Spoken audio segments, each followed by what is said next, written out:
ابھی میں کراچی سے ہوتا جیسے کہ UK پہنچا، اب یہاں سے واپسی جانا ہے، گھنٹوں لگتے ہیں، 10 گھنٹے 12 گھنٹے لگ جاتے ہیں آپ کو اپنے شہر پہنچتے.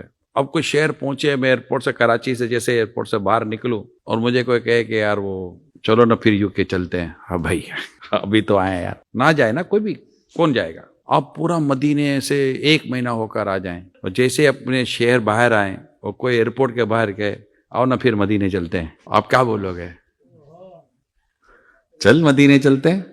یعنی مدینے سے بندہ تھکتا نہیں ہے، مدینے سے واپس آ کر بندے کا افسوس ہوتا ہے کاش کہ میں دوبارہ مدینے جاؤں. کوئی ایسا شہر نہیں ہے جہاں جا کر آپ واپس آتے ہوئے یہ کہیں کہ یار اللہ اس شہر کی دوبارہ زیارت ضرور کروانا. یہ مکہ اور مدینہ ہے کہ جس کی بار بار زیارت کے لیے مسلمان تڑپتا ہے، ترستا ہے، بلکتا ہے، روتا ہے، کیونکہ مکے میں بھی آقا رہے اور مدینے بھی. اللہ اقسم بہذا البلد وانت حل بہذا البلد، اس زمین پاک کی جو قسم یاد کی گئی کہ اے میرے حبیب تمہارے قدم اس زمین پر ہیں. بس سرکار کا وجود مسعود مکے میں بھی رہا، مدینے بھی رہا، تو دونوں زمین ایسی ہیں، دونوں جگہیں ایسی ہیں کہ بار بار دل وہاں کھینچتا ہے کہ بار بار جاؤں، بار بار آؤں. پھر رہے یوں ہی آنا جانا سرکار کی گلی میں. اللہ کرے کہ زندگی کی آخری سانسیں مدینے میں گزر جائیں. نبی پاک صلی اللہ علیہ وسلم فرماتے تم میں جس سے ہو سکے مدینے میں مرے، کہ جو مدینے میں مرے گا میں اس کی شفاعت کروں گا. تمنا یہی ہونی چاہیے کہ یا اللہ جب میری زندگی کی آخری گھڑیاں ہونا